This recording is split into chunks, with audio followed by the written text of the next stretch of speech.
जय गुरुदेवाय नमः। जय श्री कृष्ण। आज हम आपको श्रीमद् भागवत रहस्य विस्तार रूप से तीसरा भाग सुनाएंगे। शंकराचार्य जी ने महाभारत की गीता, विष्णु शास्त्र नाम उद्योग पर्व और सनसुजात पर्व, इन अंगों पर टीका की रचना की है। धृतराष्ट्र ने विदुर जी से कहा, भाई बात तुम्हारी सही है, परंतु दुर्योधन के सामने आते ही मेरा ज्ञान धर्म सब गायब हो जाता है। पाप का पिता लोभ और माता ममता है। ममता और लोभ दोनों ही पाप को प्रेरणा देते हैं। सेवकों ने दुर्योधन को आकर बताया कि विदुर चाचा आपके विरुद्ध बोल रहे हैं। दुर्योधन यह सुनकर आपे से बाहर हो गया और विदुर जी को राजसभा में बुलाकर अपमानित करने लगा। यश ने युधिष्ठिर से 3 प्रश्न पूछे थे, जिसमें एक प्रश्न यह था कि सदैव के लिए किसे नरक में वास करना पड़ता है। युधिष्ठिर ने उत्तर दिया था कि अपने घर आमंत्रित करके इच्छा पूर्वक और दुर्बुद्धि से अपमान करने वाले का सदैव नरक में वास करना पड़ता है। दुर्योधन विदुर से कहते हैं कि तुम एक दासी पुत्र हो, मेरा ही भोजन खाकर तुम मेरी ही निंदा कर रहे हो, मेरे ही विरुद्ध बोल रहे हो। विदुर जी ठहरे धीर गंभीर। अतः उन्होंने उस अपमान को चुपचाप सहन कर लिया। सभा में अपमान से विचलित न होकर जो उसे सहन कर ले वही संत है। सर्वसमर्थ होने पर भी जो अपमान सहन करे वही सच्चा संत है। वैसे तो विदुर जी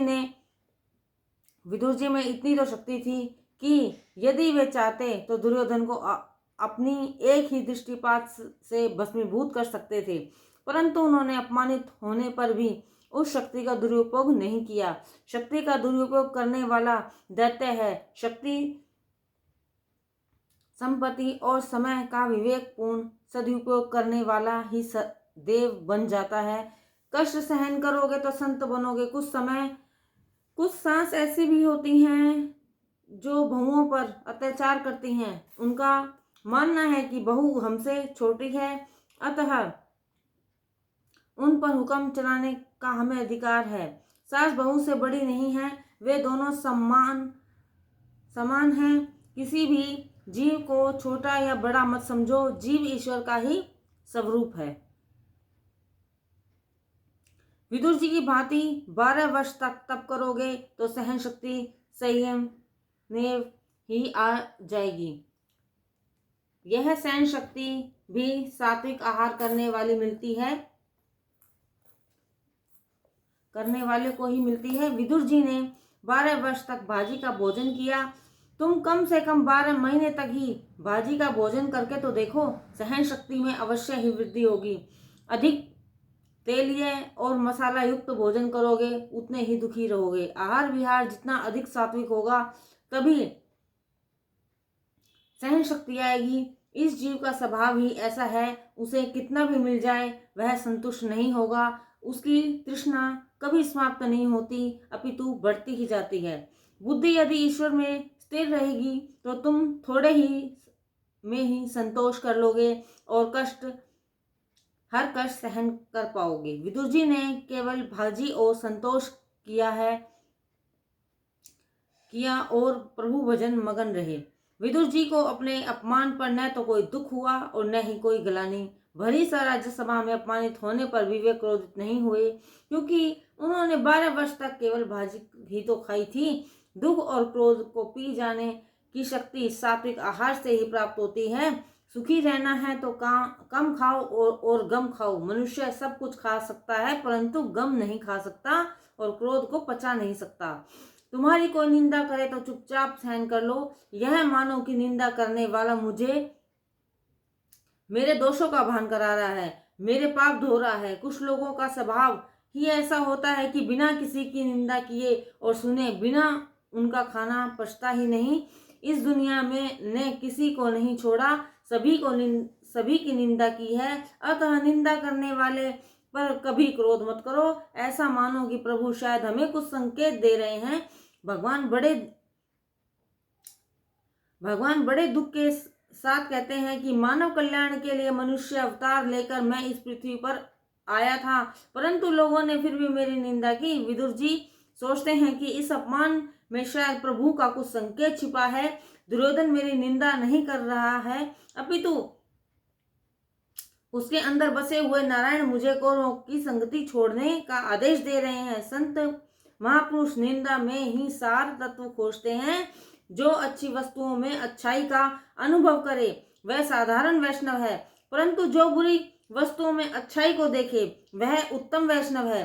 प्रतिकूल परिस्थिति में भी वैष्णव प्रभु की कृपा ही अनुभव करता है। भगवान का विचार किया कि यदि विदुर जी कौरवों के साथ रहेंगे तो कौरवों का विनाश नहीं हो सकेगा। अतः भगवान ने विदुर जी को उनका साथ छोड़ने की प्रेरणा दी। रामायण में रावण ने विभीषण का और महाभारत में दुर्योधन ने विदुर जी का अपमान किया था। इस प्रकार संतों का अपमान करने का कारण ही उनका विनाश हुआ। कुटुंब में कम से कम यदि एक व्यक्ति भी पुण्यशाली हो तो उस परिवार का कोई अहित नहीं कर सकता, उस परिवार का नाश नहीं हो सकता। विदुर जी के जाने से कौरवों का नाश हुआ। विभीषण के साथ छोड़ने से रावण का तथा अन्य सभी राक्षसों का संहार हुआ।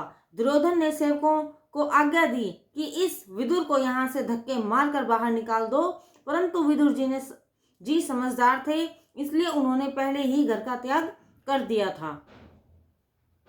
वे अपना धनुष बाण भी वहीं छोड़ गए। विदुर जी ने दुर्योधन को उपदेश दिया था कि पांडवों के साथ धनुष बाण लेकर युद्ध मत करना, यदि युद्ध करना ही है तो वाणी से लड़ो। विदुर जी को वहां से तीर्थ यात्रा के लिए चल पड़े। धृतराष्ट्र द्वारा भेजा धन उन्होंने वापस लौटा दिया था।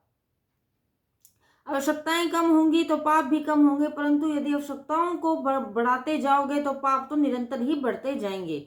वर्तमान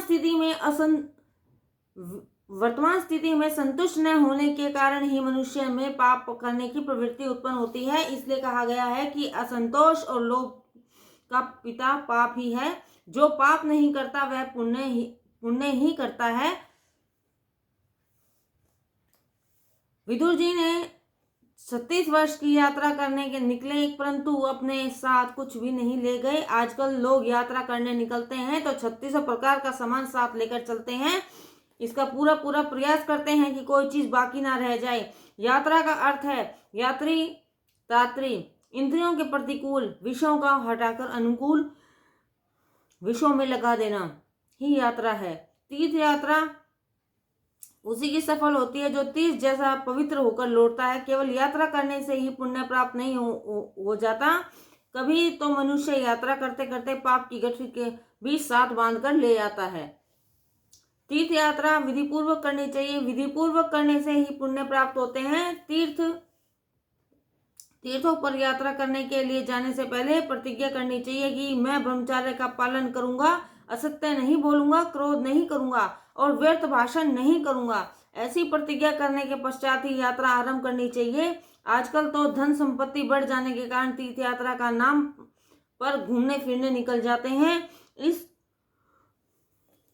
प्रकार तो कौवा भी काशी मथुरा की यात्रा कर लेता है। तीर्थ स्थानों पर रहने वाले सच्चे साधु और ब्राह्मणों की निंदा करने वालों को तीर्थ यात्रा का पुण्य प्राप्त नहीं होता। साधु संतों की प्रति सद्भाव यदि मन में नहीं है तो ऐसे लोगों की यात्रा विफल रहती है। गौर गुरु शब्द का अपभ्रंश है। कुछ लोग ऐसे भी हैं जो अपने गुरु गौर को पत्र लिखकर उसे सूचित कर देते हैं कि इतने